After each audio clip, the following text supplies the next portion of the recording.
Video নিচ্ছি না, এটা আপুর লাইভ। আচ্ছা আচ্ছা, চলে যাচ্ছি আমি।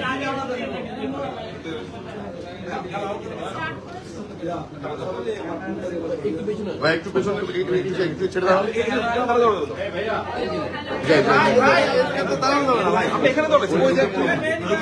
যাচ্ছি।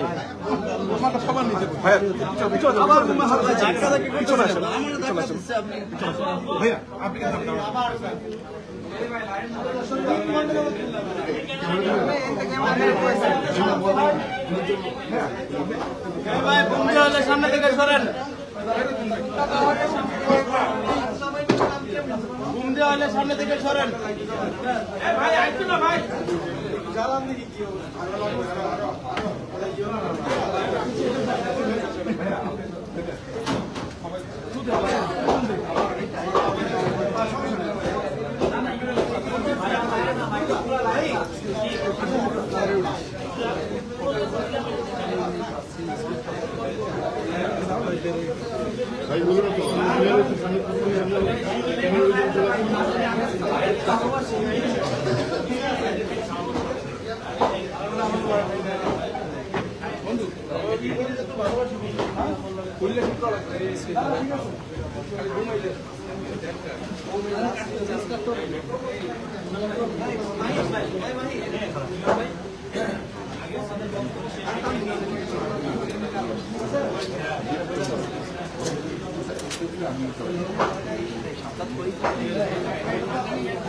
ধারাইছে ভাই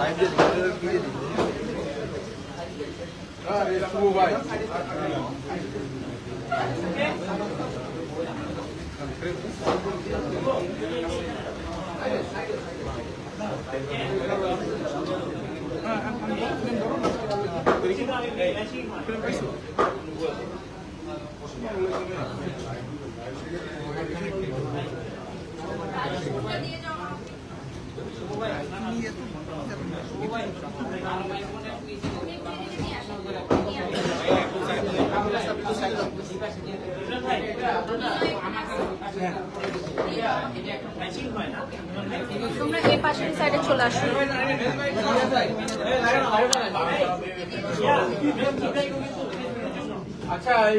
আমরা একটু পরে প্রেস কনফারেন্স শুরু করব। হ্যাঁ,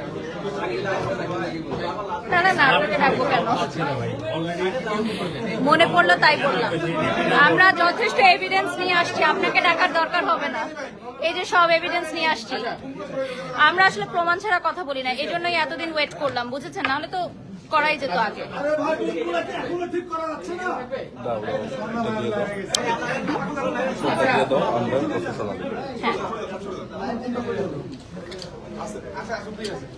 আপনারা সবাই রেডি? আপনাদের যতটুকু যা বলার, আপনারা সেখানে বাড়িটা বসে আপনি আছেন, আপনারা আপনাদের কথা শেষ করবেন প্রথমে, দেন আমরা প্রশাসনের সাথে যাব। হ্যাঁ অবশ্যই। আপনার আচ্ছা, আমি একটু ব্রিফ করি। হ্যাঁ, মানে প্রথমটা হচ্ছে ভাইরা যেটা আছে সেটা ভাইরা ব্রিফ করবে, তারপর আমরা শেষে হচ্ছে প্রসেসে চলে যাব। আমি একটু আপনাদেরকে একটু ব্রিফ করি যে আমরা প্রেস কনফারেন্সে কিভাবে করতে চাচ্ছি। প্রথমত হচ্ছে আমাদের যে এলিগেশন ওইদিন কি ঘটনা ঘটছে এই বিষয়ে আমাদের ফ্লাইট্যাক্স এভিয়েশন জনাব রিপন সাহেব উনি আপনাদেরকে ব্রিফ করবেন। পরবর্তীতে এই ঘটনাগুলো ওইগুলো নিয়ে আমি এবং বারিশা ব্রিফ করব। পাশাপাশি এই পুরা বিষয়ের যে আইনি দিক, সেই আইনি দিক এখানে আমাদের দুজন অ্যাডভোকেট সাহেব আছেন, একজন হচ্ছে ব্যারিস্টার জাকারিয়া হাবিব এবং আরেকজন আছেন হচ্ছে আল কাইয়ুম হৃদয়। আল কাইয়ুম হৃদয় আমার বাম পাশে বসে আছেন, জাকারিয়া সাহেব আমার ডান পাশে বসে আছেন। তো তারা আপনাদেরকে লিগ্যাল ব্যাপারগুলো বলবে। তো আজকে আমরা এই প্রেস কনফারেন্সটা শুরু করছি। আমাদের সাথে আছেন বারিশা হক, আপনারা সবাই তাকে চেনেন। ব্যক্তিগতভাবে উনি আমার ওয়াইফ, পাশাপাশি উনি একজন ব্র্যান্ড প্রমোটার, নৃত্যশিল্পী এবং মডেল। পাশাপাশি উনি আমার কোম্পানি ফ্লাইট্যাক্স এভিয়েশনের ব্র্যান্ড অ্যাম্বাসেডর। আমার ডান পাশে আছে রিপন সাহেব, উনি ফ্লাইট্যাক্স এভিয়েশনের ম্যানেজিং ডিরেক্টর। তারও ডান পাশে আছেন ব্যারিস্টার জাকারিয়া হাবিব, উনি আমাদের এই লিগ্যাল বিষয়গুলো দেখছেন। পাশাপাশি আমাদের সাথে আরো একজন আছেন, উনি হচ্ছেন অ্যাডভোকেট। অ্যাডভোকেট আল কাইয়ুম হৃদয়। তো আজকে আমরা যে বিষয়টা নিয়ে প্রতিবাদ করছি সেটা হচ্ছে, আপনারা জানেন যে কিছুদিন আগেই একটা এলিগেশন এসেছে আমাদের কোম্পানির উপর এবং আমাদের ব্র্যান্ড অ্যাম্বাসেডরের উপরে। সেটা হচ্ছে একজন তথাকথিত কি বলবো ইন্টারন্যাশনাল ডিজাইনার রোজা আফরোজ, তিনি করেছেন যে তার কনসেপ্ট চুরি হয়েছে, তার হেলিকপ্টার আমরা চুরি করেছি, ছিনতাই করেছি এবং হচ্ছে তারা আমাদের কাছে ক্ষতিপূরণ চেয়েছে। আমরা 6 দিন পরে এই প্রেস কনফারেন্সটা করছি এই জন্য, কারণ হচ্ছে ওনারা বলেছিল ওনারা আইনি পদক্ষেপ নিবে, তাদের ক্ষতিপূরণ দিতে হবে এবং আমাদের কাছে মাপ চেতে হবে। আমরা মাপ চাই নাই, আমরা ক্ষতিপূরণও দিই নাই। কেন দিই নাই, ঘটনাটা কি সেটা জানানোর জন্যই আজকের এই প্রেস কনফারেন্স।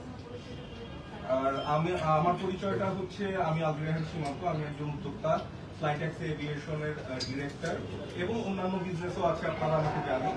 এবং যেখানে বসে আছেন এই রেস্টুরেন্টের মালিকও আমি। তো আজকে আমি প্রথমে শুরু করতে চাই আমাদের ম্যানেজিং ডিরেক্টরকে দিয়ে, যে আসলে 9 ফেব্রুয়ারি কি ঘটেছিল সেটা বিস্তারিত। আপনারা সূত্রপাতটা এখন উনি করবেন।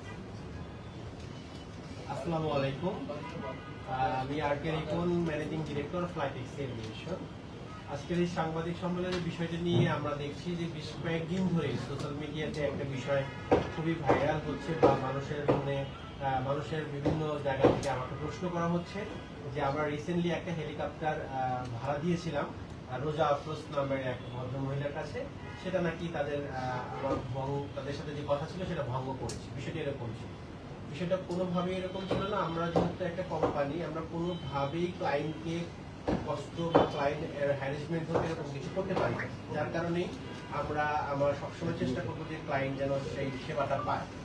কিন্তু উনি যে অভিযোগগুলো করেছেন তার মধ্যে অনেকগুলো ভিত্তিহীন অভিযোগগুলো করেছেন। যেরকম উনি আমার সাথে 7 তারিখে আগে আমার সাথে যোগাযোগ করে একজন অন্য একটা মডেলের মাধ্যমে রাত 2টোর সময়। স্বাভাবিকভাবে 2টোর সময় কিন্তু কেউ ফোন করার কথা না, কিন্তু উনি 2টোর সময় আমাকে ফোন করে আমাকে জানায় যে তার লন্ডন থেকে 3 জন বিদেশি মডেল আসবে আর বাংলাদেশে কয়েকটা মডেল আসবে, তাদেরকে উনি কমিটমেন্ট দিয়েছে হেলিকপ্টারে একটা শুট করবে, শুধু 2 ঘন্টার জন্য হেলিকপ্টারটা দাঁড়িয়ে থাকবে, কোনো চলমান অবস্থায় থাকবে না। আমি তাকে তখন প্রপোজ করলাম যে 2টো অপশন আপনার হাতে রয়েছে। এক, আপনি যদি শুধু হেলিকপ্টারটা ভাড়া নেন তাহলে আপনি আমাকে মাঠ দিবেন যেখানে ল্যান্ড করতে পারেন, তাহলে আমরা হেলিকপ্টারটা সেখানে নিয়ে যাব। আর যদি আপনি মাঠ এবং হেলিকপ্টার চান তাহলে দুটোই আমরা আপনাকে প্রোভাইড করতে পারবো, এই জন্য আপনাকে চার্জ দিতে হবে। তো তখন উনি বললো যে এটা কত টাকা লাগতে পারে। আমি বললাম যে এটা যদি আপনি মিনিমাম ডিসকাউন্ট দিয়েও যদি করি, যেহেতু উনি পরিচয় দিয়েছে আমাদের পরিচিত, তাহলেও আপনাকে হেলিকপ্টারের জন্য 80,000 মানে 80,000 টাকা পে করতে হবে। কারণ হেলিকপ্টারটা এখান থেকে মিনিমাম 10 মিনিট উঠলেও 1 ঘন্টার ভাড়া, 1 ঘন্টা উঠলেও 1 ঘন্টা ভাড়া, এটা সিস্টেম হেলিকপ্টারের। সো আপনাকে 80,000 টাকা দিতে হবে এবং মাঠ চার্জের জন্য আপনাকে 50,000 টাকা এবং রুমের জন্য ভাড়া দিতে হবে, যে রুমটা আপনি ব্যবহার করবেন। উনি আমাকে প্রায় 30 মিনিট ধরে আমাকে রিকোয়েস্ট এবং আরো 2 জন মানুষকে দিয়ে রিকোয়েস্ট করিয়ে উনি আমাকে বললো আমি একজন মডেল, আমাকে একটু সহায়তা করতে হবে। তখন আমি তাকে 50,000 টাকা অফার করি এবং মাঠটা তাকে আমি বলি যে যদি আপনি এরকম কমে চান তাহলে আমার অপশন হলো এই ফ্লাইটের পাশাপাশি আমাকে আর একটা ফ্লাইট অ্যারেঞ্জ করতে হবে। এটা ছিল মূল কথা। তখনই আমি তাকে প্রস্তাব দিই যে ঠিক আছে আমি আপনাকে 50,000 টাকায় করে দিব, আমি আপনার 2 ঘন্টা বাদ বাকি আমি ফ্লাই করে নিব। উনি বললো আমার 2 ঘন্টা পরে আপনি যা ইচ্ছা তাই করেন, আমার 2 ঘন্টা আমাকে হলেই হবে। তখন সে আমাকে অফার করে যে 40,000 টাকা আমি দিব।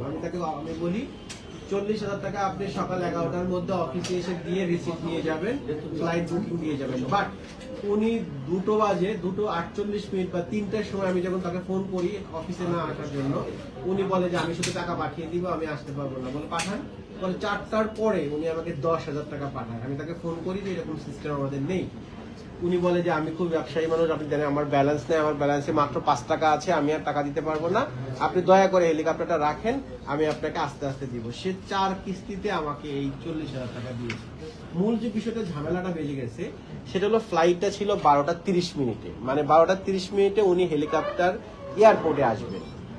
এই বিষয়টা আসলো কেন, উনি ফ্লাইটের রাতে আমাকে ফোন করে বলতেছে যে আমার ছেলে এবং মেয়ে সহ শখ আছে হেলিকপ্টারে উঠবো। তো আমি তাকে বললাম যে ঢাকা থেকে তো আপনি কালবৃষতে যাওয়ার জন্য যে ফ্লাইট, এটা তো আপনার জন্য বুকিং নাই, আপনি কেন এটা চাচ্ছেন? তখন উনি আমাকে রিকোয়েস্ট করে এবং আরেকজন মডেল আসছে, ওই মডেলটা আমাদের খুবই মানে কাছের মডেল, ছোট বড় আপু, ওই মডেল আমাকে আবার রিকোয়েস্ট করার কারণে আমি বারিশা আপু এবং আলবির রহমান আমাদের প্রথম হেলিকপ্টার দিয়ে কালবি রিসোর্টে যাওয়ার কথা ছিল, সেটা ক্যান্সেল করে তার ছেলে মেয়ে এবং তার হাজবেন্ডকে আমরা দেই। কিন্তু উনি 12:30টার সময় কালবি রিসোর্টে অবস্থান করেন। তখন আমি ফোন করি তাকে যে 12:30টার সময় যদি আপনি কালবি রিসোর্টে থাকেন তাহলে আপনি এয়ারপোর্টে কখন আসবেন? দেন ওখান থেকে সে আমাকে বিভিন্ন সময় দেখিয়ে, যা রাস্তায় জ্যাম দেখিয়ে উনি 1:50 এয়ারপোর্টে আসে, যখন আমার 1 ঘন্টা অলরেডি লেট। বিকজ হেলিকপ্টার কোম্পানিতে বা হেলিকপ্টারে ফ্লাই করতে হলে আপনাকে 1 ঘন্টা আগে আসতে হবে এয়ারপোর্টে। এই এয়ারপোর্টে 1 ঘন্টা আগে আসতে হবে, এই কারণে ক্লিয়ারেন্সের ব্যাপার আছে এবং গেট চেকিং এর ব্যাপার আছে, তারপরে আপনি এয়ারক্রাফটের ওখানে চলে যাবেন। কিন্তু সে 1 ঘন্টা লেট করার কারণে হেলিকপ্টারটা 1 ঘন্টা লেটে ছাড়তে হয়েছে। এই ক্ষেত্রে দুটো শুটের মডেল ছিল এখানে, একটা ছিল হচ্ছে হেলিকপ্টার ফ্লাইং অবস্থায় থাকবে, আর রোজা ম্যাডামের ছিল হচ্ছে যে হেলিকপ্টার বন্ধ অবস্থায় থাকবে। তো নর্মালি হেলিকপ্টার যখন ল্যান্ড করেছে তখন রোজা আপু যখন হেলিকপ্টার থেকে নেমেছে, আমি তখন তাকে বলেছি কানে কানে যে আপনি হেলিকপ্টার এখন শুট অবস্থায় থাকবে 15 থেকে 20 মিনিট, এর মধ্যে আপনি আপনার মডেলকে রেডি করে হেলিকপ্টার গ্রাউন্ডে আসবেন, আমরা আপনার স্লটটা ছেড়ে দিব। কিন্তু উনি হেলিকপ্টার এই কথা বলে চলে যাওয়ার পরে আমরা যখন শুট শুরু করেছি 3:15 মিনিটে উনি 2:45 এখানকার ফ্লাই করেছে, 2:52 আমাদের ওখানে ল্যান্ড করেছে। আমরা 2:52 থেকে বা 53 থেকে আমরা 3:15 পর্যন্ত তার আমাদের ফ্লাইটটা আমরা শুট করেছি। মানে বারিশা আপুদের যে একটা স্লট ছিল, গৌতম শাহ নামে যিনি আমাদের মডেল কোরিওগ্রাফার, বিখ্যাত কোরিওগ্রাফার, উনি এই ইয়েটা ভাড়াটা নিয়েছিলেন, ওনাকে আমরা শুটটা সেরে দেই। তখন আবার 3:15 আমি ফোন করি যে আপনি হোটেলের রুম থেকে চলে আসেন আপনার শুট নেওয়ার জন্য। উনি কি করেন, 3:47 উনি মডেল নিয়ে আসেন এবং ওনার একটা মডেলই প্রায় 1.5 ঘন্টা সময় শুট করেছে, যার কারণে ওনার বাকি শুটগুলো উনি করতে পারে না। তারপরে যতগুলো শুট ছিল শর্ট শর্ট করে সবগুলো করেছে, কারণ আপনি জানেন হেলিকপ্টারটা মূলত 5টা সানসেটের আগে এয়ারপোর্টে পৌঁছাতে হবে। তো তখন অলরেডি 5:20 বেজে গেছে, আমি তো আর হেলিকপ্টারটা রাখতে পারছি না। তখন আমাকে পাইলটকে নির্দেশনা দিতে হয়েছে যে আপনি হেলিকপ্টারটা ফ্লাই করেন, আমাদের সানসেটের আগে এয়ারপোর্টে এসে পৌঁছাতে হবে। এটা হচ্ছে সামগ্রিক বিষয় ছিল এখানে। উনি আমার কাছ থেকে যে ফ্যাসিলিটেশনটা নিয়েছেন, ওখানে উনি আমাদের এলিগেশন এনেছেন যে উনি রিসোর্টে ব্যয় করেছেন, রিসোর্টে উনি রুম পেয়েছেন। এই রুমটা ছিল বারিশা আপুর নামে বুকিং করা, কিন্তু উনি আমাকে বলেছেন যে আমার মডেলটা কোথায় মানে ক্লোথটা চেঞ্জ করবে, বাইরে তো আর করতে পারবে না। তখন আমি বলেছি ঠিক আছে, বারিশা আপুর রুমটাকে বারিশা আপুকে ফোন করেছি যে আপনার রুমটা আমাকে 2 ঘন্টার জন্য ছেড়ে দিতে হবে। উনি বলেছে ঠিক আছে আমি ছেড়ে দিচ্ছি, আমি মাঠে থাকবো, আপনি 2 ঘন্টা তো ওনাকে ড্রেস চেঞ্জ করতে পারেন। দেন উনি রুমটাকে আমরা রুমটা দিয়েছি, সেই রুমে রাত 9টা পর্যন্ত সে ছিল। রুমটা বুকিং ছিল মাত্র 6টা পর্যন্ত, রুমে রাত 9টা পর্যন্ত ছিল। এর জন্য ও এক্সট্রা চার্জ করেছে মানে আপনার রিসোর্ট কর্তৃপক্ষ। দেন আমরা তাকে মাঠটা দিয়েছি, মাঠটা ফ্রি করেছি, তার 35 জন লোককে ফ্রি এন্ট্রি দিয়েছি। তাকে জেনারেটরের নেওয়ার জন্য মাঠে সাধারণত কোনো জেনারেটর যায় না রিসোর্টের মাঠে, সেটারও অনুমোদন দিয়েছি। সার্বিক সহযোগিতা করার পরে তাকে আমি যখন শুটটা শেষ হয়েছে, শেষ সহ আরো কয়েকজন মডেল ছিল, তাদের সামনে আমি জিজ্ঞেস করেছি আপনার কোনো এলিগেশন আছে কিনা, কোনো কমপ্লেন আছে কিনা, থাকলে আমাকে বলতে পারেন। উনি আমার হাতে আমাকে ধন্যবাদ দিয়ে বলেছে যে ভাইয়া কোনো এলিগেশন নাই, আমার সবকিছু ঠিক আছে, ধন্যবাদ, আমরা নেক্সটে আবার করবো। এই বলে আমরা ওখানে কিন্তু সমাপ্ত করেছি। এরপরে উনি যত এলিগেশন এনেছে কোনোটারই আসলে ভিত্তি নেই। ওনার প্রথম সমস্যা ছিল উনি 1 ঘন্টা লেট করে এয়ারপোর্টে ঢুকেছেন, এটা ছিল ওনার সমস্যা, যার কারণে ওনার সময়টা 2 ঘন্টা প্রপারলি সে বলছে যে ইউজ করতে পারেনি। কিন্তু 3:15 থেকে 5:20 যদি আপনি দেখেন তাহলে কিন্তু সে পুরোটাই কিন্তু সে ব্যবহার করেছে, কিন্তু উনি লেট করে মাঠে এসেছে, এটা ওনার জন্য। আমাদের পরবর্তী ক্লায়েন্ট গৌতম সাহা দাদার যিনি মডেল ছিলেন চিত্রনায়িকা বুবলি, তাকে 1.5 ঘন্টা যাবত আমরা অপেক্ষা করেছি শুধু লেট করার জন্য। বুবলি ম্যাডাম কিন্তু মাঠে রেডি ছিলেন, একদম ড্রেস পরে একদম হেলিকপ্টার মাঠে রেডি ছিলেন, যার কারণে নামার সাথে তার শুটটা ছিল এবং তার শুটটা ফ্লাইং অবস্থায় ছিল, মানে হেলিকপ্টার চলমান অবস্থায় থাকে। এবং তারাও পেমেন্ট করেছে, দুটোই কোম্পানি পেমেন্ট করেছে। কিন্তু সেক্ষেত্রে উনি আমাদের সাথে যে পেমেন্ট করে যে কথা করেছে যে সময় মতো আসতে পারেনি, এটা ছিল তার সমস্যা, যার কারণে আমরা প্রপারলি উনি সানসেট পাইনি বলে বলেছেন। এবং রিসোর্টে উনি 1 টাকার কফির বিলও দেননি, সেটা আমার নামে বকেয়া রেখে আসছে। রিসোর্টে সে একটা বিল। এখানে আপনাদের কাছে প্রশ্ন থাকলো যে কিভাবে জোরপূর্বক হেলিকপ্টার চুরি করে শুট করলেন বারিশা। আচ্ছা, এখন আমি আমরা একটু শেষ করি পুরো বিষয়টা শেষ করি। তো তারপর 2 দিন পরে আপনাদেরকে ডাকা হলো, প্রেস কনফারেন্স করা হলো, বলা হলো যে আমরা জোর করে নিয়ে গিয়েছি কনসেপ্ট চুরি করেছে। আচ্ছা, এখানে যদি অভিযোগ করতে হয়, এখানে ক্লায়েন্ট দুইজন, প্রথম ক্লায়েন্ট গৌতম সাহা, দ্বিতীয় ক্লায়েন্ট হচ্ছে রোজা আফরোজ। তাহলে গৌতম সাহার যে স্লট ছিল সেটা ছিল দুপুর 1:30 থেকে 2টা, এবং রোজা আফরোজের যে স্লট ছিল সেটা ছিল দুপুর 2টা থেকে বিকেল 4টা। এই হচ্ছে টোটাল 2.5 ঘন্টা আমার হেলিকপ্টার থাকবে। উনি যেহেতু 2:45-53 আসছেন কাল রিসোর্টে, তাহলে আমার ফার্স্ট ক্লায়েন্টকে প্রায়োরিটি দিতে হবে, সেই আগে শুট করবে। সেই শুট করেছে, কারণ আমার হেলিকপ্টারের ইঞ্জিন অন থাকা অবস্থায় উনি শুট করতে চেয়েছেন এবং হেলিকপ্টারটা ফ্লাই করবে। ইভেন্চুয়ালি ওনার স্লটটাই ফার্স্টে ছিল। ওনার দেরি হওয়ার কারণেই কিন্তু পরবর্তী জনের দেরি হয়েছে। এবং আপনারা যদি জানতে চান যে আসলে এরকম কিনা, আমার কাছে কাগজ আছে। এখানে আপনি টোটালি দেখতে পারবেন আমি রিসোর্টে পারমিশন দিয়েছি ওনার শুটের কতক্ষণ থেকে কতক্ষণ হেলিকপ্টার ফ্লাই করবে।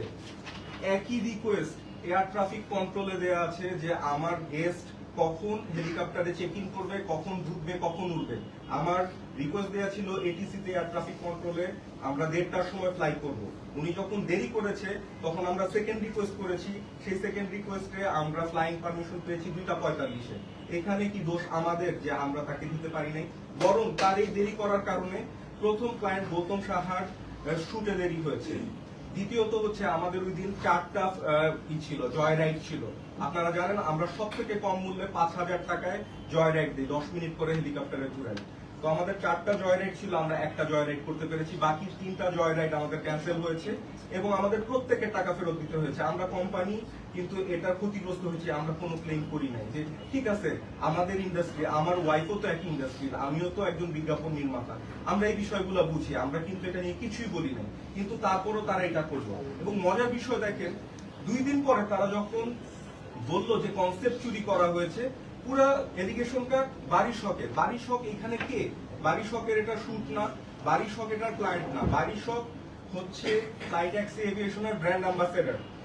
এবং আপনারা দেখবেন যে তারা যে এটা করেছে, সংবাদ সম্মেলনটা করেছে, সেই সংবাদ সম্মেলনে কারা আসছে? একজন নারী উদ্যোক্তা এবং আরেকজনকে আমি চিনি না। এরা শুটের সাথে কোনোভাবে সম্পৃক্ত না, এরা মাঠেও ছিল না, কিন্তু তারা এমন ভাবটা করলো যে তারা সব দেখে ফেলেছে, সব জানে। কিন্তু আমার প্রশ্ন হচ্ছে, আপনার শুট নিয়ে যদি আপনার কমপ্লেইন থাকে, তাহলে তো আপনার সেই শুটের মডেলরা থাকবে, কোরিওগ্রাফাররা থাকবে, ফটোগ্রাফাররা থাকবে, তারা কেউ আসলো না কেন? 2টা আননোন মানুষ কেন উদ্দেশ্য প্রণোদিত ভাবে একটা আরেক মানুষকে, আমার ওয়াইফকে, বারিশা হককে কেন বারবার তারা ক্লেম করলো চুরি করেছে? কনসেপ্ট তো তার না, শুট তো আরেকজনের। তাহলে কেন এই পাবলিক স্ট্যান্ডবাজি করা হয়েছে? এই পাবলিক স্ট্যান্ডবাজি করা হয়েছে, এখানে অনেক বড় ষড়যন্ত্র আছে, আমি আজকে এটা প্রমাণ করব। যারা ওই প্রেস কনফারেন্সে ছিল প্রত্যেকে প্রতারক, আমি আজকে প্রমাণ সহ দিব।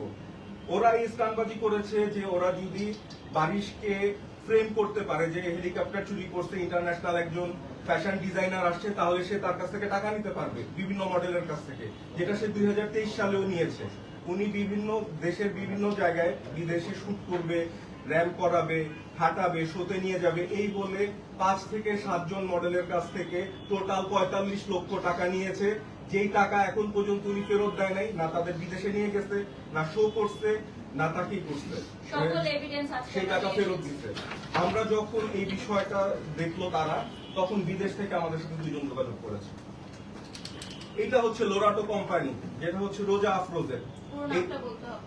এখানে রোজা আফরোজের আছে, আমি ক্লায়েন্টদের নাম বলছি না, আপনাদেরকে আমি সব ডকুমেন্ট দিয়ে দিব, আমি শুধু তাদের প্রাইভেসির স্বার্থে নামগুলো বলছি না।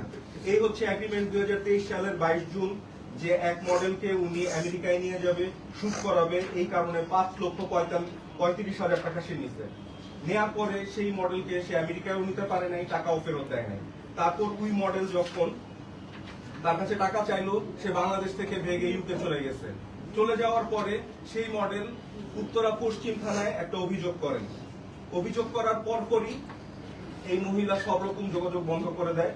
বন্ধ করে দেওয়ার পরে এই টাকা উদ্ধার করা যায় না। 2024 সালে যখন রোজা আফরোজ আবার আসে বাংলাদেশে আসার পরে সেই ভুক্তভোগী আবার পুলিশের মাধ্যমে তাকে ধরে এবং অঙ্গীকার দেওয়ায় সে যাতে তার টাকা ফেরত দেয়। এই টাকা 2024 সালে দিয়ে দেওয়ার কথা ছিল, রোজা আফরোজ দিয়েছে 1 লক্ষ সামথিং টাকা ফেরত, এখন পর্যন্ত বাকি টাকা ফেরত দেয় নাই। একই সাথে লন্ডনের কোর্ট থেকে তাকে ফ্রডের জন্য 4,000 587 পাউন্ড জরিমানা দিতে বলা হয়েছে। আমি এই ফাইলগুলো আপনাদের কাছে দিয়ে দিব।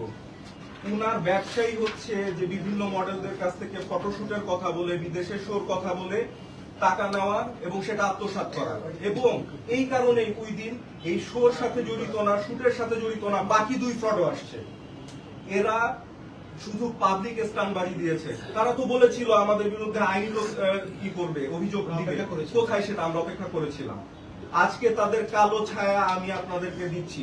মজার বিষয় বলছি, যে লোরাটো কোম্পানি বলছেন, আপনি দেখেন এই কোম্পানিকে 2023 সালে ইউকে ব্যান করে দিচ্ছে বিকজ তারা ফ্রড। এই যে দেখেন 2022 সালে এই কোম্পানিকে সিজ করা হয়েছে, 2023 সালে এই কোম্পানিকে ডিসলভ করে দিচ্ছে বিকজ এই কোম্পানি আসলে এক্সিস্ট করে না ইউকেতে এখন আর। কিন্তু তারা এখনো বাংলাদেশে লোরাটো কোম্পানির শো হবে, এই হবে, সেই বলে বলে প্রলোভন দেখাচ্ছে, টাকা নিচ্ছে, এবং অনেকে ভয়ে আপনার কাছে মানে টাকা ফেরত তো চাইতেই পারতেছে না। বরং আজকে এক প্রেস কনফারেন্সে একজনের আসার কথা ছিল, একজনের ভুক্তভোগী, তাকে থ্রেট করা হয়েছে যে তুমি যদি আসো তাহলে তোমার অনেক সমস্যা হবে। এই জন্য সেই প্রেস কনফারেন্সে আসে নাই। আমরা এতক্ষণ যখন ওয়েট করেছি, সে বলছে ভাইয়া আমি খুব ভয় পাচ্ছি, আমি আসতে পারবো না। তবে তার ফাইল সে আমাকে পাঠিয়ে দিয়েছে। ইউকে থেকে আমাদের কাছে সব এভিডেন্স, এগুলো সবই ইউকে থেকে এসেছে। এটা যেখান থেকে এসেছে, আমি ইউকেতে 1.5 মাস আগে যখন গিয়েছিলাম একটা ব্যবসায়িক কাজে, তখন ইউকে কমিউনিটিতে আমার যোগাযোগ হয়, বাঙালি কমিউনিটিতে, এবং যেই বাড়িওয়ালার কাছে এই লেটারটা আসছে সেই বাড়িওয়ালাই আমাকে এই সব পাঠিয়েছে। ইউকের সকল কিছু সে পাঠিয়েছে, এবং আরেকজন তো বাংলাদেশি, তাকেও আমি কিন্তু এই কাগজগুলো এখানে ফাইল করা আছে, আপনারা দেখে নেবেন। আমি শুধু জনস্বার্থে এটা বলতে চাই যে প্রথমত তারা যে বারিশের চরিত্র হনন করলো, মানহানি করলো, এজন্য তো আমরা আইনি প্রসিডিউরে যাবই। দ্বিতীয়ত হচ্ছে এই যে তারা মিডিয়া অঙ্গনকে কলঙ্কিত করছে ফ্রডগিরি করে, তাদের জন্য কর্তৃপক্ষকে দৃষ্টি আকর্ষণ করছি, এই ফ্রড যেন বাংলাদেশ থেকে পালাতে না পারে, তাকে যেন আইনের আওতায় নেওয়া হয়, এবং যত জনের কাছ থেকে সে টাকা নিয়েছে সেই টাকা যেন ফেরত দেওয়া হয়। এটা হচ্ছে আমাদের দাবি। এবং একই সাথে তারা পাবলিকলি মাফ চাবে শুধু স্ট্যান্ডবাজি করার জন্য এবং কোনো এভিডেন্স প্রমাণ না করার জন্য। না ফ্লাইট ট্যাক্স এভিয়েশনের বিরুদ্ধে তারা কোনো অভিযোগ দিতে পেরেছে লিখিত, না তারা বাড়ির শখের বিরুদ্ধে কোনো দিতে পেরেছে। তারা যেটা বলেছে যে হেলিকপ্টারের শুট কনসেপ্ট চুরি করা হয়েছে, উই শুটে ছিল মারিয়া কিসপটা আপু, উনি নিজে 2 বার হেলিকপ্টারের সামনে শুট করেছে। 2023 সালে আমাদের নিজস্ব ফটোশুট আছে ফ্লাইট ট্যাক্স এভিয়েশন থেকে, আমার এবং বারিশার। 2024 সালে একজন বিজ্ঞাপন নির্মাতা, সে হচ্ছে হাদি ভাই, উনি নিজে হেলিকপ্টারের সামনে শুট করেছে। কিছুদিন আগে নিশো ভাই, শিহাব শাহিন ভাই, উনিও হেলিকপ্টারের সামনে শুট করেছে। তার আগে ববিতা আপার আমল থেকে বাংলাদেশে হেলিকপ্টার ব্যবহার করে আসতেছে। এটা কোথাকার চুরি হলো, কনসেপ্ট চুরি? এটা কি বিশ্বের প্রথম কনসেপ্ট? যে কেউ যা কিছু বলে ফেলবে, যে কোনো অভিযোগ দিয়ে দিবে, এটা তো আর মানা যাচ্ছে না। আমাদের সোশ্যাল মিডিয়া নষ্ট করে ফেলতেছে, বাজে বাজে কথা বলে। এই ধরনের নারীদের ধিক্কার জানাই আমি। এ তো শুধু একজনকে অপমান করতেছে না, পুরা নারী জাতিকে এরা অপমান করতেছে, বডি শেমিং করতেছে, যা ইচ্ছা তা বলতেছে। এগুলো কি? এগুলোর প্রতিকার চাই আমরা, এবং আইনি পদক্ষেপ আমরা নিব। বাকি কথা বারিশা বলো। ধন্যবাদ সকল উপস্থিত সাংবাদিক ভাই বোনেদেরকে, আপনারা এখানে সময় নষ্ট করে এসেছেন আমাদের ডাকে। প্রথমত হচ্ছে যে এলিগেশনসটা এসেছিল ফ্লাইট ট্যাক্সি এভিয়েশন এবং হেলিকপ্টার জোরপূর্বক নিয়ে ফটোশুট এবং কনসেপ্ট চুরি, সেটা নিশ্চয়ই আপনারা ইতিমধ্যে ক্লিয়ার হয়ে গেছেন, এবং সকল এভিডেন্সের যে হার্ড কপি সেগুলো আপনাদের কাছে আমরা দিয়ে দিব। আপনারা সেগুলো প্রোভাইড করে সেগুলো নিয়ে নিউজ করতে পারবেন, এবং আমাদের সাথে যারা আমাদের আইনজীবীরা আছেন ওনারাও এই বিষয়টি দেখছেন, ওনাদের কাছেও সকল এভিডেন্স দেওয়া হয়েছে। আমি আপনাদেরকে শুধু এটুকুই বলতে চাই, ইতিমধ্যে এটি ন্যাশনাল প্ল্যাটফর্মে এসেছে, অনেক সাংবাদিকরা নিউজ করেছেন, এবং সোশ্যাল মিডিয়াতে আপনারা দেখেছেন রীতিমতো তোলপাড় সৃষ্টি হয়ে গেছে। উদ্দেশ্য প্রণোদিত ভাবে যে বা যারা বারবার আমার এই ক্যারিয়ার নষ্ট করতে চাচ্ছেন, আমার এই সুনাম, আমার দীর্ঘদিনের পরিশ্রম এবং সততার সাথে একটা জায়গা তৈরি করে আমি এখন ব্র্যান্ড প্রমোটার হিসাবে যে স্ট্যাবলিশ হয়েছি, এবং আমি এখন এক বা একাধিক ব্র্যান্ডের ব্র্যান্ড অ্যাম্বাসেডর হিসেবে যুক্ত আছে, সেই সকল ব্র্যান্ডের ভ্যালু নষ্ট করা, সেই সকল ব্র্যান্ডের মানহানি এবং ব্র্যান্ড অ্যাম্বাসেডর হিসেবে আমি বারিশক আমার মানহানি করার জন্য কিছু চক্র, কিছু দুষ্টু চক্র উঠে পড়ে লেগেছে। আপনারা বিগত কয়েক মাস আগেও দেখেছেন একটি বেসরকারি টেলিভিশনে আমাকে বিভিন্নভাবে হেয় করার চেষ্টা করা হয়েছে এবং পরবর্তীতে বিভিন্ন কন্টেন্ট ক্রিয়েটাররা বা নতুন ব্র্যান্ড প্রমোটাররা আমাকে নিয়ে বিভিন্ন ধরনের কন্টেন্ট তৈরি করেছে, যেটা আমার জন্য মানহানিকর। এমনকি তারা আমাকে বয়কটেরও ডাক দিয়েছিল। সেই অবস্থা থেকে আমি শক্ত হাতে উঠে এসেছি এবং সেই ট্রমার মধ্যে দিয়ে আমি যখন ছিলাম, সেই আমরা কোর্ট পর্যন্ত গেছি। সেখানে আমার আইনজীবী ছিলেন জান্নাতুল পিয়া, আপনারা দেখেছেন। ওই কেসটা এখনো চলমান আছে। আমি আসলে একজন নারী হিসেবে কখনোই একজন নারীকে ক্ষয়ক্ষতি করা বা একজন নারীর পেছনে লেগে থাকা এগুলো পছন্দ করি না, কারণ ব্যক্তিগতভাবে আমার এত সময়ও হয় না। আমার এবং আমার হাজবেন্ডের বেশ কিছু যৌথ বিজনেস আছে, আমি নিজেই অনেক ব্যস্ত থাকি আমার সংসার বাচ্চা নিয়ে। তা আমি সেই মামলা মোকদ্দমাগুলোকে আস্তে আস্তে স্টপ করেছি এবং আপনারা জানেন যে এই আইনি প্রসিডিউরগুলো একটু লেন্দি হয়, তো সেই জন্য ওগুলো এখনো চলমান আছে। যদি আমি চাই সেগুলোতে আরো বেশি সময় দিলে সেগুলো আরো দ্রুত আগাতো। কিন্তু এই যে আবারও পুনরায় সেই একই ব্যক্তিরা যারা আসলে এই হেলিকপ্টার শুটের সাথে যুক্ত ছিলই না, এবং সেই নারী উদ্যোক্তা উনি পরিচয় দিয়েছেন যে যেই ফ্রড ওনার নামটা হচ্ছে রোজা। আমি ওনাকে ফটোশুটের দিন ওনার সাথে আমার দেখাও হয়নি, কিন্তু প্রেস কনফারেন্সে মিথ্যা অভিযোগ দেওয়া হয়েছে যে আমি ওনার সাথে খারাপ ব্যবহার করেছি। যেই মানুষটার সাথে আমার দেখা হয়নি এবং ওখানে 2 জন সাংবাদিক উপস্থিত ছিলেন, আমি ঠিক জানি না ওনাদের নামটা, ওনারা নিজেরা রাজসাক্ষী যে আমার ওনার সাথে ওই দিন ফটোশুটে দেখা হয়নি এবং রিপন সাহেবও ছিলেন ওখানে। আমার রোজার সাথে ওনার সাথে আমার ফটোশুটের দিন কোনো দেখা হয়নি, তো খারাপ ব্যবহার বা দুর্ব্যবহারের কোনো প্রশ্নই আসে না। আর উনি যে বারবার উল্লেখ করছেন যে আমাদের কোম্পানি থেকে ওনার সাথে খারাপ ব্যবহার করা হয়েছে, আসলে হেলিকপ্টারটা যখন চলমান থাকে তখন অনেক বেশি সাউন্ড থাকে, সেখানে জোরে কথা বলতে হয়। জোরে কথা না বললে কোনো কথা শোনা যায় না, তো সেক্ষেত্রে জোরে কথা বলা মানে কিন্তু দুর্ব্যবহার করা নয়। ওনাকে জিনিসটা বোঝানো হয়েছিল, যেটা রিপন সাহেব বুঝিয়েছেন। আমি এই সকল বিষয়টা একটু শর্টে বলে দিই। সেটা হচ্ছে আপনারা রিসেন্ট দেখেছেন যে প্রেস কনফারেন্স আপনারা গেছিলেন, সেখানে অভিযোগকারী যিনি রোজা আছেন, যাকে এখন আমরা ফ্রড হিসাবে আপনাদের কাছে প্রমাণগুলো দিলাম, তার সাথে তার বড় বোন পরিচয় দেওয়া বা ছোট বোন পরিচয় দেওয়া যে নারী উদ্যোক্তা ছিলেন, এবং তার পাশে আরেকজন মেয়ে ছিলেন যার নামে আমার অলরেডি কোর্টে মামলা চলছে। তো এই 3 জন মিলে উদ্দেশ্য প্রণোদিত ভাবে আমার নামটি ব্যবহার করে আমাকে হেয় প্রতিপন্ন করার চেষ্টা করেছেন এবং পরবর্তীতে সেই নারী উদ্যোক্তা লাইভে এসে অশালীন ভাষায় অঙ্গভঙ্গি করে, অকথ্য ভাষায় গালিগালাজ করে আমাদের সম্পূর্ণ মিডিয়া ইন্ডাস্ট্রি এবং সামাজিক যোগাযোগ মাধ্যমকে, মানে আমি জানি না এটা কোন ভাষা ব্যবহার করতে হয়, সকল নারী জাতিকে অপমান করেছেন। একজন মা হিসাবে আমার বডি শেমিং করেছেন। 2025 সালেও এসে আমাদেরকে বডি শেমিং এর মতো জঘন্য বুলিং এর শিকার হতে হয়েছে। আমার মানসিক স্বাস্থ্যের কথা চিন্তা করে আমি আজকে এখানে এসেছি যে এই ধরনের মানে নারীরা যারা সামাজিক যোগাযোগ মাধ্যমে বুলিং করে থাকেন এবং এইটাই এস্টাবলিশ করে থাকেন যে বুলিং করার মাধ্যমেই রিচ, ফেসবুক রিচ এবং ফেসবুকের ভিউ বাড়ানো যায়, তাহলে আমাদের পরবর্তী জেনারেশন বা সমসাময়িক যারা আছে তারা এটাই ধরে নিবে যে আমরা সামাজিক যোগাযোগ মাধ্যমে আর কোনো ভালো কাজ করব না, আমরা ঝগড়াঝাটি করব, গালাগালি করব, বুলিং করব, অশালীন ভাষা ব্যবহার করব, অঙ্গভঙ্গি করব, তাহলেই কেবলমাত্র আমাদের প্রচার প্রসার হবে, ভিউ হবে, আমরা ভাইরাল হব। ভাইরালকে একটা নোংরা শব্দ হিসাবে তারা ব্যবহার করছেন এবং আমার নাম তারা বিভিন্ন জায়গায় ছবি সহ প্রকাশ করছেন। ওই ভিডিওগুলো ক্লিপ কেটে কেটে ছোট বাচ্চাদের সামনে অকথ্য ভাষায় ব্যবহার করা হচ্ছে, তাদের স্টাফদের সামনে তাদের স্টাফরাও যুক্ত হয়ে বিভিন্ন অঙ্গভঙ্গি করে দেখানো হচ্ছে। এবং তিনি লাইভে এসে সরাসরি বলেছেন যে ব্র্যান্ড প্রমোটারদেরকে ব্র্যান্ডের মালিকরা টাকা দিয়ে ভাড়া করে কিনে এনে চাকরের মতো খাটায়। চাকর শব্দটা তিনি উচ্চারণ করেছেন এবং বলেছেন যারা মডেল, যারা নায়িকা, যারা হচ্ছে আমরা যারা ব্র্যান্ড প্রমোটার, তাদেরকে ভাড়া করে টাকা দিয়ে নিয়ে এসে চাকরের মতো খাটানো হয়। তার মানে কি আমরা যারা আছি এখানে উপস্থিত আমরা সবাই চাকর? যারা জব করছেন তারা সবাই বসের আন্ডারে চাকরের মতো খাচ্ছেন টাকার বিনিময়ে? আমার বাবা, আপনার মা, আমার বোন কোথাও না কোথাও চাকরের মতো খাচ্ছে। সকল নারী জাতিকে অপমান করা হয়েছে, সকল পুরুষ জাতিকে অপমান করা হয়েছে, বডি শেমিং করা হয়েছে। আমার জিমের ইনস্ট্রাক্টর সহকারে আমাদের অঙ্গভঙ্গিগুলো করে দেখানো হয়েছে। একজন মাকে বডি শেমিং করা হয়েছে, সম্পূর্ণ ব্র্যান্ড প্রমোটার সেক্টরকে ধূলিসাৎ করার জন্য ষড়যন্ত্র করা হচ্ছে। আমি যে সকল ব্র্যান্ডের সাথে যুক্ত আছি সেই সকল ব্র্যান্ডকে হেয় করা হচ্ছে, যাতে সেই সকল ব্র্যান্ডরা উঠে দাঁড়াতে না পারে, প্রমোশন না করাতে পারে।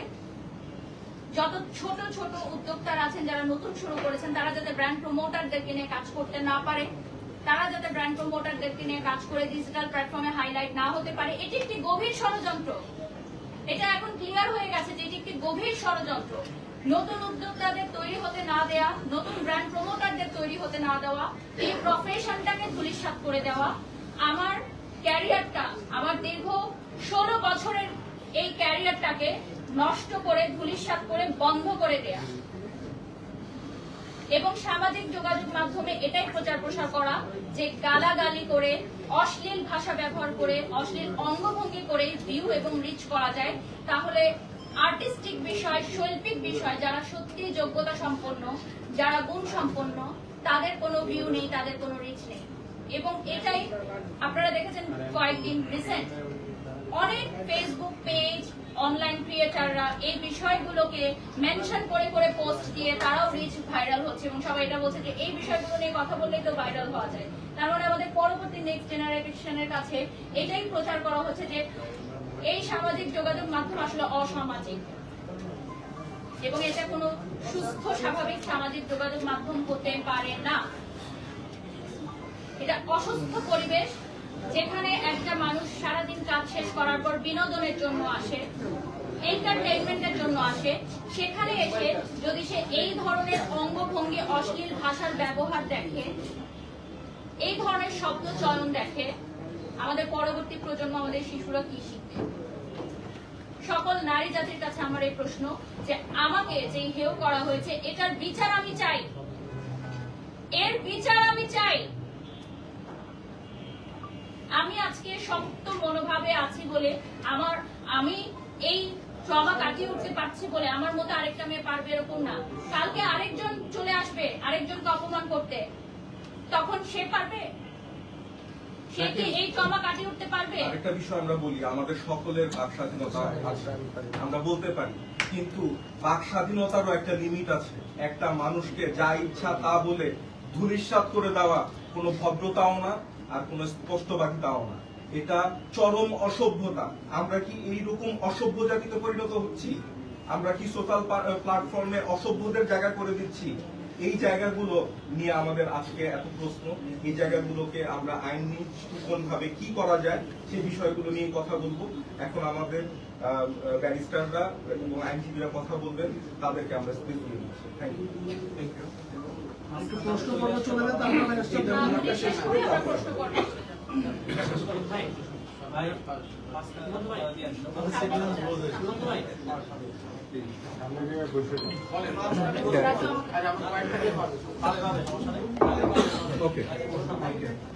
আমাদের বক্তব্য এখানে খুবই স্পষ্ট। আমরা খুবই স্পেসিফিক ভাবে কিছু কথা বলতে চাই। আমরা আমাদের বারিশকের কাছ থেকে আমরা ডিটেইলস শুনেছি এবং এই যে ফ্লাইট অ্যাক্সেস এভিয়েশন লিমিটেড তাদের যে এমডি এবং ডিরেক্টর আছেন তার কাছ থেকে আমরা ডিটেইলস শুনেছি, তার ভিত্তিতে আমরা কথা বলছি। তো প্রথমত বিষয়টা হচ্ছে এখানে ফ্লাইট ট্যাক্সি এভিয়েশন লিমিটেড এটা একটা সম্পূর্ণ আলাদা কোম্পানি। এর সাথে সর্বপ্রথম কথা হচ্ছে বারিশকের সাথে ফ্লাইট ট্যাক্সি এভিয়েশনের কোনো লাইবিলিটির কোনো সম্পর্ক নেই। প্রথমত রোজা আফরোজ যিনি আছেন ওনার সাথে যে এগ্রিমেন্টটা ছিল, ওনার সাথে কন্ট্রাক্টটা ছিল, সেটা হচ্ছে ফ্লাইট ট্যাক্সি এভিয়েশন লিমিটেডের। এখানে যদি তার কোনো সমস্যা হয়ে থাকে, তার কোনো সার্ভিস পেতে তার প্রবলেম হয় বা তার কোনো ধরনের প্রবলেম সে ফেস করে থাকে, তাহলে তার অবশ্য ক্লেম সে করতে পারে শুধুমাত্র ফ্লাইট ট্যাক্সি এভিয়েশন লিমিটেডের এগেইনস্টে। তো সেখানে বারিশকের কোনো লাইবিলিটি থাকার কথা না, নাম্বার 1। নাম্বার 2, এই কোম্পানি সবসময় হচ্ছে পরিচালিত হয় তার যে ডিরেক্টর শেয়ার হোল্ডার আছে তাদের মাধ্যমে। এই লাইবিলিটি যদি থাকে সেক্ষেত্রে এই কোম্পানির আমি ক্লেম করতে পারবো, এই কোম্পানির বিরুদ্ধে কারণ লাইবিলিটি থাকবে হচ্ছে তার ডিরেক্টর এবং শেয়ার হোল্ডার যারা আছে তাদের। তো এখানে বারিশক যিনি আছেন তিনি তো এই কোম্পানির কোনো ডিরেক্টর বা শেয়ার হোল্ডার না। তো অবশ্যই আমার যদি কোনো কিছু বলার থাকে সেটা আমি কোম্পানিকে বলবো, সেখানে বারিশকের প্রশ্ন করার কোনো কারণ নেই। এছাড়াও বিষয়টা হচ্ছে এখানে যে পার্সোনালি এফেক্টেড হয়েছে রোজা আফরোজ, উনি পার্সোনালি এফেক্টেড হয়েছে, উনি হয়তো পার্সোনালি একটা তার বক্তব্য জানাতে পারতো, লিখিত অভিযোগ জানাতে পারতো, বা অন্য কোনো কনসার্ন অথরিটির কাছে সে এটা জানাতে পারতো। সে ফেসবুক লাইভে এসে বা ইউটিউবের মাধ্যমে তার সাথে অনেকে ছিল, তাদের নিয়ে সে এটা বক্তব্য প্রচার করেছে। তো সে চাইলে খুবই সুন্দরভাবে এই কোম্পানিটা যদি তার কোনো প্রবলেম হয়ে থাকে, এই কোম্পানির কাছে অবশ্যই সে দাবি জানাতে পারতো, এবং আশা করি সেটা একটা খুব সুন্দর সমাধান হয়ে যেত। এভাবে ফেসবুক লাইভে এসে এইভাবে মানে এত কিছু এত কথাবার্তা বলে আসলে এরকম করাটায় আরো বেশি জটিলতা তৈরি হচ্ছে। এবং এরপরে আমি যেটা বলতে চাই, আপনারা সবাই জানেন বারিশককে নিয়ে এখানে নতুন করে কিছু বলার নেই আমাদের। বারিশক সে একজন নৃত্যশিল্পী, সে একজন উপস্থাপক, সে একজন মডেল, এবং এই সবকিছুর বাইরে বারিশক হচ্ছে একজন ব্র্যান্ড প্রমোটর এবং উদ্যোক্তা। এবং সব থেকে যেটা আমাদের জন্য বড় বিষয় হচ্ছে, এখন থেকে ঠিক 2-3 বছর আগেও যদি আমরা যাই, আপনারা দেখবেন যে বাংলাদেশের প্রেক্ষাপটে কিন্তু ব্র্যান্ড প্রমোটর যে একটা profession, brand profession independent profession, বা এটা যে একটা আলাদা আর্ট হতে পারে, এই কনসেপ্টটা কিন্তু আমাদের দেশে ছিল না। বারিশকের মতো আরো কিছু কঠোর পরিশ্রমী ব্র্যান্ড প্রমোটর, নৃত্যশিল্পী, অভিনয় শিল্পী, এদের মতো পরিশ্রমী মানুষের কারণে এই প্রফেশনটা কিন্তু বাংলাদেশে একটা স্টাবলিশ প্রফেশন হিসেবে ইতিমধ্যে দাঁড়িয়ে গিয়েছে। এছাড়াও এই প্রফেশনের মাধ্যমে আমাদের অনেক উদ্যোক্তারা সফল হচ্ছে, তারা উদ্যোক্তারাও যেমন সফল হচ্ছে, তারা তাদের বিজনেসের প্রচার প্রসার পাচ্ছে, পাশাপাশি আর বিভিন্ন ভোক্তারাও কিন্তু লাভবান হচ্ছে। কারণ তারাও অনেক এই ব্র্যান্ড প্রমোটার যত যার রেপুটেশন ভালো হয়, অবশ্যই তারা সেভাবে প্রোডাক্টটা সেভাবে সিলেকশন করে, এবং তাদের দিকে মানুষ ভোক্তারা বিশ্বাস অর্জন করে, এবং সেক্ষেত্রে সেই ব্যবসারও প্রসার ঘটে। এই বারিশকের যে বিষয়টা আছে, যেহেতু তার একটা আলাদা রেপুটেশন আছে, তার এখানে পেশাদারিত্ব আছে, তার ব্যবসায়িক সুনাম আছে, তো এই ক্ষেত্রে তাকে নিয়ে যে সমস্ত কথাবার্তা বলা হয়েছে, অবশ্যই ডিফেমেটরি কথা বলা হয়েছে, যেখানে তার যে বডি শেমিং করা হয়েছে, তার ব্যবসায়িক বিভিন্ন ধরনের বাজে বাজে কথা, অশ্লীল কথা, অকথ্য ভাষায় তাকে যেভাবে বলা হয়েছে। এবং এই যে কথাগুলো, অবশ্যই এগুলো কোনো মতে সম্পূর্ণভাবে মানহানিকর কথা বলা হয়েছে। এবং আমরা বারিশকের সাথে কথা বলেছি, আমরা আমাদের পরবর্তী ধাপে অবশ্যই এই ক্ষেত্রে যে যে আইনি পদক্ষেপ নেওয়া হয়, যেমন এক্ষেত্রে আমাদের ক্রিমিনাল অফেন্স ডিফামেশন একটা, এছাড়া আমরা ক্ষতিপূরণের জন্য আমরা আইনি প্রক্রিয়া অগ্রসর হবো। এছাড়া চাইলে আমরা যেহেতু আজকে প্রেস কনফারেন্স একটা হয়েছে, আমরা আরো আলোচনা করে পরবর্তীতে ডিজিটাল সিকিউরিটি অ্যাক্ট, কোনো পেনাল কোডের আন্ডার হতে পারে, ডিজিটাল সিকিউরিটি আন্ডার হতে পারে, অথবা কোনো সিভিল রেমেডি আমরা ক্ষতিপূরণ চাবো। বাকিটা হচ্ছে আমাদের পরবর্তী ডিসকাশনের উপরে, আমরা পরবর্তী আইনি প্রক্রিয়া অগ্রসর হব। ধন্যবাদ। Thank you. আপনারা এখন প্রশ্ন করতে পারেন। না, এক মিনিট।